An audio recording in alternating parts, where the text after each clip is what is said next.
കേരള സംഗീത നാടക അക്കാദമിയുടെ പുരസ്കാരം ലഭിച്ച ബാബു ആലുവ, കൈതാരം വിനോദ് കുമാർ എന്നിവരെ അനുമോദിക്കുന്നതിനായി പറവൂരിലെ മുൻകാല പുരസ്കാര ജേതാക്കളായ പറവൂർ വാസന്തി, ഖാലിദ് കടാമംഗലം, സൂരജ് സത്യൻ, പ്രദീപ് റോയ് എന്നിവർ ഒത്തുചേർന്നു.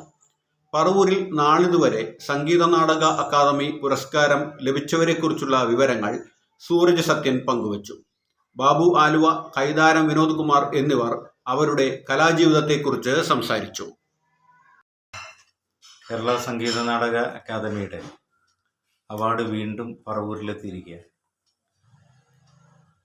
നാടക പ്രവർത്തകനായ ശ്രീ ബാബു ആലുവയ്ക്കും അതുപോലെ കഥാപ്രസംഗ രംഗത്ത് സജീവമായി നിൽക്കുന്ന പ്രിയ സ്നേഹിതൻ വിനോദ് കുമാർ കൈതാരത്തിനുമാണ് ഇത്തവണ സംഗീത നാടക അക്കാദമി അവാർഡുകൾ ലഭിച്ചിട്ടുള്ളത്.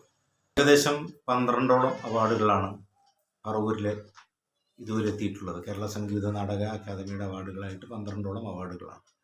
അത് പ്രശസ്ത നാടക നടനായിരുന്ന VT അരവിന്ദാക്ഷ മേനോനിൽ നിന്ന് തുടങ്ങി 1982 കഥാപ്രസംഗ കുലപതിയായിരുന്ന ശ്രീ കടാമംഗലം സദാനന്ദൻ, അദ്ദേഹത്തിന് സംഗീത നാടക അക്കാദമിയുടെ ഫെലോഷിപ്പ് ലഭിക്കുകയുണ്ടായി.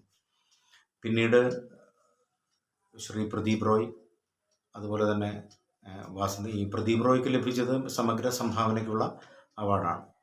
അതുപോലെ നാടകത്തിന് വാസന്തി ചേച്ചിക്ക് മികച്ച നടിക്കുള്ള അവാർഡ് ലഭിച്ചിട്ടുണ്ട്.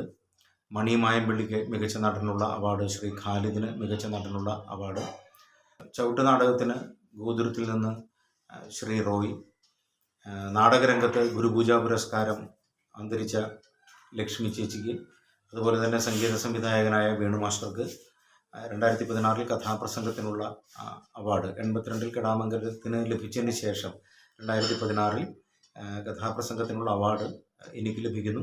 അതുപോലെ ശ്രീ പ്രദീപ് റോയ്ക്ക് 2017 സമഗ്ര സംഭാവനയ്ക്കുള്ള നാടകത്തിൻ്റെ അവാർഡ് ലഭിക്കുന്നു.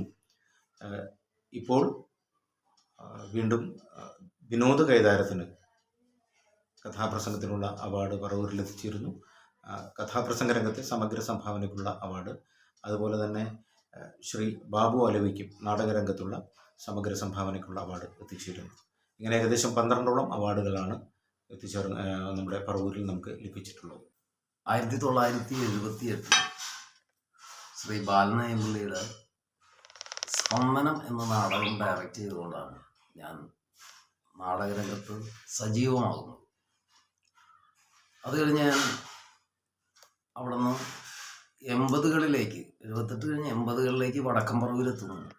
വടക്കംപറവൂരെത്തി പാലാരി ക്ഷേത്രം, കിഴക്കേപ്പുറം പാലാരി ക്ഷേത്രത്തിൽ സമാധി എന്ന് പറയുന്ന ശ്രീമൂലധരം മോഹൻ്റെ വലിയ നാടകം ഡയറക്റ്റ് ചെയ്തതോടുകൂടി ആ പ്രദേശത്ത് ഞാനൊരു നാടകക്കാരനാണെന്ന് തിരിച്ചറിയുകയും അങ്ങനെ അവിടുത്തെ ചെറുപ്പക്കാരെന്നെ സമീപിക്കുകയും പറവൂർ നാടക സംഘം എന്ന ഒരു നാടക ഗ്രൂപ്പിന് രൂപം നൽകുകയും P. ബാലചന്ദ്രൻ്റെ മകുടി എന്ന നാടകം സംവിധാനം ചെയ്ത് മത്സരവേദിയിൽ പോവുകയും ഒരുപാട് സമ്മാനങ്ങൾ നേടുകയും അതിനെ തുടർന്നാണ് നാടകത്തിലേക്ക് സജീവമായി എത്തുന്നത്.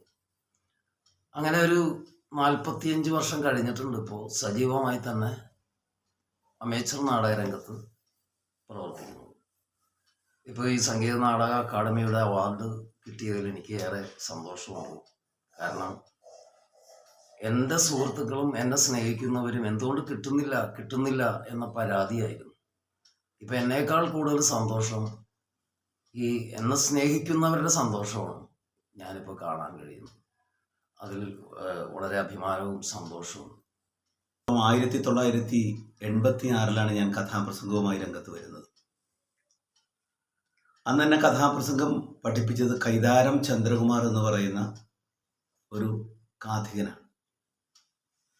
അദ്ദേഹത്തിൻ്റെ കീഴിൽ വരരുചി എന്ന കഥ പഠിക്കുകയും പിന്നീട് യുവകലാസാഹിതിയുടെ പറവൂരിൽ നടന്ന യുവകലാസാഹിതിയുടെ ഒരു ശില്പശാലയിൽ വെച്ച് കടാമംഗലം സദാനന്ദൻ സാറിനെ പരിചയപ്പെടുകയും പിന്നീട് ഞാൻ അദ്ദേഹത്തിൻ്റെ ശിഷ്യത്വം സ്വീകരിക്കുകയും ചെയ്തു. ഒരുപാട് കഥകൾ അവതരിപ്പിക്കാനും ഒരുപാട് ശില്പശാലകളിൽ പങ്കെടുക്കാനും കഴിഞ്ഞു. അദ്ദേഹത്തിൻ്റെ കൂടെ ഏറ്റവും കൂടുതൽ കാലം ശിഷ്യത്വം സ്വീകരിക്കുവാനും അദ്ദേഹത്തിൻ്റെ കൂടെ കേരളം മുഴുവൻ യാത്ര ചെയ്യുവാനും ഒക്കെ ഉള്ള ഒരു വലിയ ഭാഗ്യം എനിക്കുണ്ടായിട്ടുണ്ട്. പിന്നീട് ഞാൻ അവതരിപ്പിച്ച കഥകളെല്ലാം സാമൂഹ്യ പ്രസക്തമായ കഥകളായിരുന്നു. ആ കഥകളുടെ അവതരിപ്പിച്ചതിൻ്റെ വെളിച്ചത്തിലായിരിക്കും മുന്നോട്ടുള്ള പ്രയാണത്തിൽ എൻ്റെ കഥാപ്രസംഗ ജീവിതത്തിൽ ഞാൻ കഥ പഠിച്ചത്, അഭ്യസിപ്പിച്ച പല കുട്ടികൾക്കും സംസ്ഥാന തലത്തിലൊക്കെ പ്രൈസ് കിട്ടിയിട്ടുണ്ട്. അവരൊക്കെ ഈ രംഗത്ത് ശോഭനമായ ഭാവിയും നിലനിർത്തുന്നുണ്ട്.